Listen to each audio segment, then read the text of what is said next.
Ya, kalau melihat normatif, hukum normatif ya kan, ini kan kita uji nih alat buktinya kan.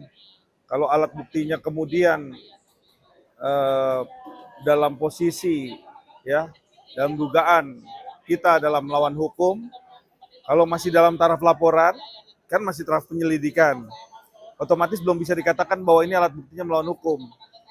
Tetapi begitu perjalanan sudah naik sidik, tandanya sudah ditemukanlah unsur pidananya, ya kan? Begitu udah tahu unsur pidananya, tandanya ada sesuatu hal yang melanggar hukum, perbuatan melawan hukum. Oleh karena itu, apa itu perbuatan melawan hukum? Terhadap caranya dia mengambil, caranya dia memperoleh, ya, caranya dia memperoleh, terus kemudian setelah memperoleh alat bukti yang sekarang ada di Polda Metro Jaya, dugaan kuat kita adalah bahwa alat bukti ini diedit. Kenapa diedit? Dijadiin 7 bagian, dipotong-potong.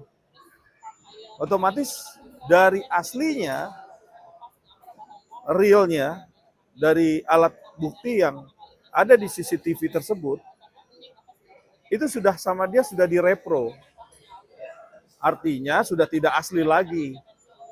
Segala sesuatu yang tidak asli kemudian dipakai buat alat bukti, itu tandanya ya. Kalau kita lihat di sini nih, alat bukti ini alat bukti konkret loh, dari 3 alat bukti yang disampaikan oleh Kasubdit Penmas Polda Metro Jaya.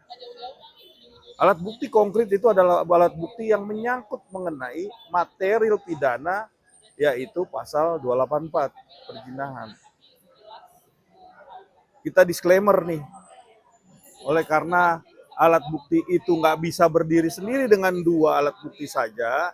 Alat buktinya itu adalah buku pernikahan dan kartu keluarga yang menyatakan bahwa itu dia punya predikat telah menikah dan menjadi status suami istri antara Insanul dan Mawa. Oleh karena itu, dugaan tindak pidana perzinahan ini yang dijadikan alat bukti itu cuma satu, yang menyangkut korelasi terhadap 284. Kalau 284 ini terbukti, alat buktinya menjadi alat bukti yang konkret dan komprehensif, tentunya boleh dipakai untuk ditindaklanjuti. Pertanyaannya, apakah kasus ini berjalan? Kasus di Bareskrim itu, ya, kasus di Bareskrim itu sudah naik sidik. Otomatis minggu depan sudah diperiksa orang-orang yang mendapatkan CCTV itu. Kemudian dia harus nyerahin tuh dari 7 potongan itu diserahkan ke Bareskrim. Kenapa? Karena hasil dari perbuatan dugaan kita perbuatan melawan hukum diberikan kepada Polda Metro melalui cara-cara tadi, dugaan itu. Dan Bareskrim, karena sini udah naik sidik, maka Bareskrim harus cepat melakukan laboratorium forensik. Bareskrim lah yang harus melakukan laboratorium forensik. Dicek, diuji alat buktinya. Untuk ditanya kebenarannya. Bahwa benar nggak sih ini asli gitu loh. Benar nggak ini diedit. Dan kalau hasil daripada alat bukti yang sudah diperiksa nanti dalam proses penyidikan, tentunya ini harus dihargai, proses yang di Bareskrim ini harus didahulukan. Kenapa? Karena dia sudah naik sidik dan sudah pendalaman material terhadap illegal access.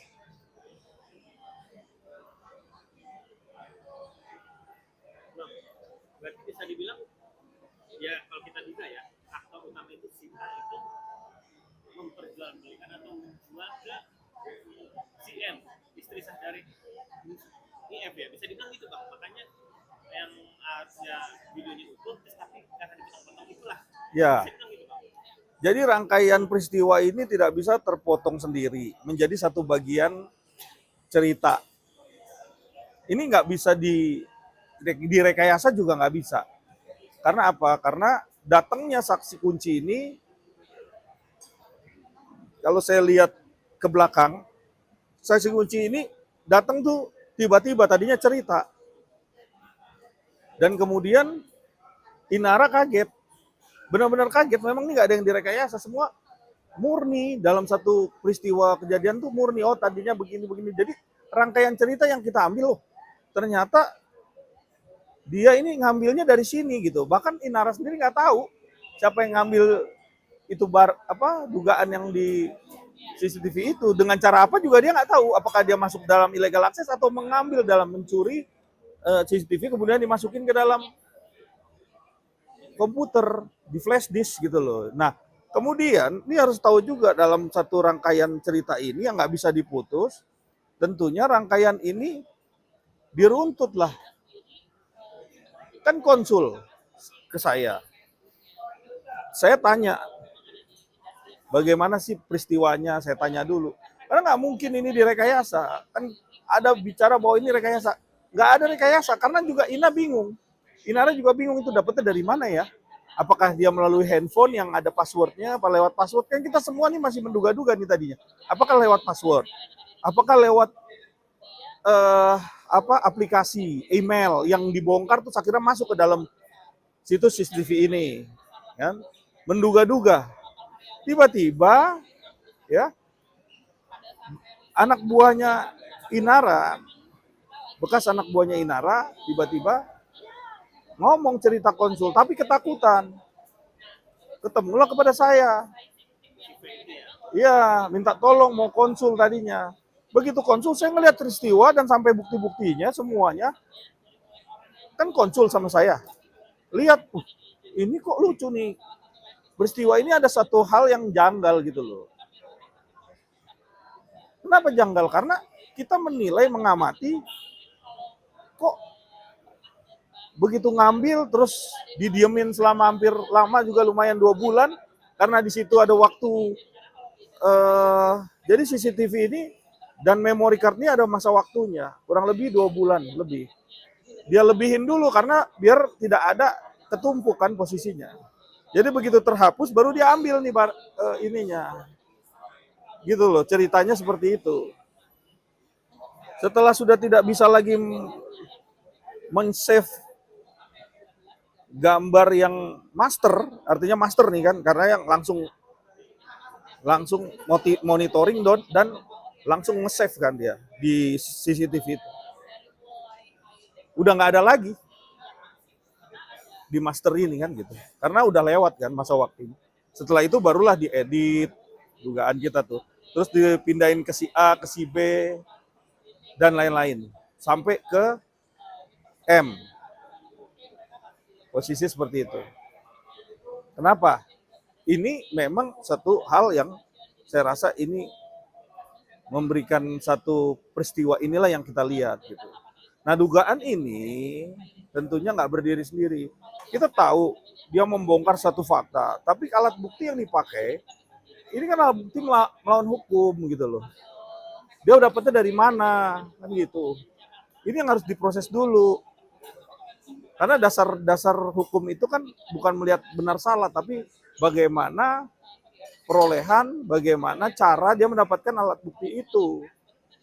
Walaupun dari estafet nih, dia nggak ngejebarkan ke publik memang. Tetapi dalam hal ini, sampai dengan prosesnya ini, dia sudah nyebarin kemana-mana konten itu. Nah itulah yang dicari. Dugaan ya, ini ada deal-dealan, ada satu proyek, jadi dijadikan satu proyek. Tapi apakah itu benar? Itu nanti setelah terbongkarnya, dipanggilnya satu persatu orang-orang terduga ini. Ini kan pasal 332, Junto pasal 32.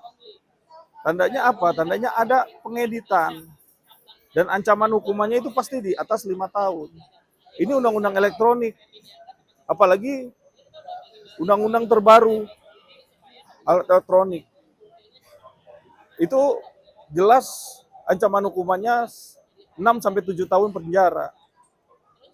Berat, kenapa? Karena mengambil hasil elektronik dengan konten-konten yang ini kontennya kan juga dilihat nih.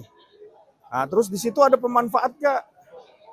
Hasil dari konten itu tentunya juga harus dibongkar karena hasil dari percakapan suara-suara percakapan itu udah ada di Bareskrim semua. Udah diminta oleh pihak penyidik untuk ngebongkar. Dan Bareskrim saya rasa harus benar-benar bisa dipertanggungjawabkan hasil dari rekaman, bagaimana. Nah, itu petunjuk itu nanti meruntut kepada proses hukumnya gitu loh. Kita pilah dulu ya dari hal ini ya, dari illegal access ini ya, gitu. Bang, berarti bisa dibilang terkaitnya kemarin IF diperiksa itu selama beberapa poin intinya itu terkait gimana cara bisa diambil dan bisa diolah di sana itu bang. Ada beberapa pertanyaan. Jadi kalau Ina saya dengar dari pengacaranya itu ada kira-kira 23 pertanyaan, 23-an. 23 atau 25 pertanyaan. Iya, 25 pertanyaan tapi nanti ada runtutannya. Makanya kenapa lama? Karena itu nanti dikembangkan kan proses peristiwa itu, bagaimana mendapatkan itu informasi dan lain-lain. Nah itu kan diruntut semua. Karena proses penyidikan tuh makin dalam dan sudah mulai lebih spesifik. Karena ada BA Sita juga kan, berita acara penyitaan barang bukti. Gitu. Kalau Insanul itu sekitar 23. Beda-beda dikit lah.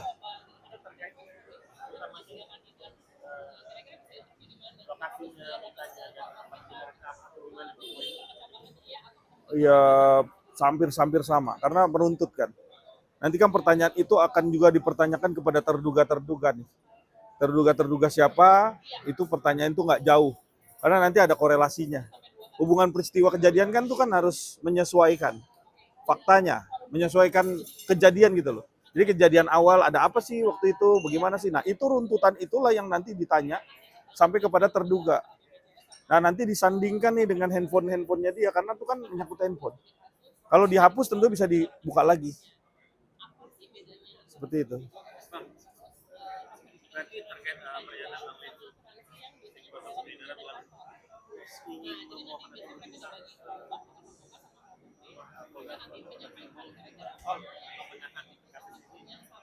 gimana Bang? Setuju juga atau gimana? Iya, kecuali belum naik sidik. Masih dalam lidik kan. Jadi Polda Metro bisa ngambil nih proses sidik. Tapi sekarang ini kan udah naik sidik nih. Alat buktinya kan udah jelas nih, kita udah paham semua. Nah, tandanya harus dibuktikan dulu nih alat buktinya di Bareskrim. Polda jangan terburu-buru. Kenapa? Karena dibuktikan dulu nih alat bukti yang melawan hukum ini. Kalau ini dijadikan alat buktinya nggak sesuai, tentunya jangan terburu-buru. Gitu loh. Ini kan faktanya kan seperti ini. Kalau dalam proses hukum apalagi Bareskrim kan jelas ininya lebih tinggi daripada Polda Metro kan gitu. Maksudnya ini apalagi cyber yang nanganin, cyber Bareskrim. Nah dia kan akan lebih spesifik. Dia ngecek semua handphonenya, dia cek semua CCTV-nya, alat buktinya dan lain-lain. Setelah ini dipanggil kan gitu. Kalau sudah dipanggil, para terduga kasih semuanya alat bukti itu kan bisa dicek di laboratorium forensik. Setelah ada putusan daripada Bareskrim, maka itu menjadi putusan di Polda Metro. Layak nggak ini? Karena nggak ada alat bukti lain yang menyangkut mengenai 284-nya. Kan fokusnya di 284 perjinahan. Yang jadi alat bukti khususnya kan video 7 gambar yang diduga kita edit. Karena masih diduga, kita kasih kepastian di Bareskrim. Kata Bareskrim punya yang aslinya. Alat bukti aslinya ada. Yang ada di video melalui handphone orang lain. Nah itulah yang dibuka. Nanti disandingkan dengan alat bukti. Kan kalau namanya mengecek satu keaslian harus ada pembanding. Pembandingnya ada nih aslinya. Maka Bareskrim mengecek 7 step-step potongan itu dicek di laboratorium forensik karena udah naik sidik. Dicek kalau sudah ada kepastian hukum, maka Polda Metro Jaya bisa pakai sebagai alat bukti.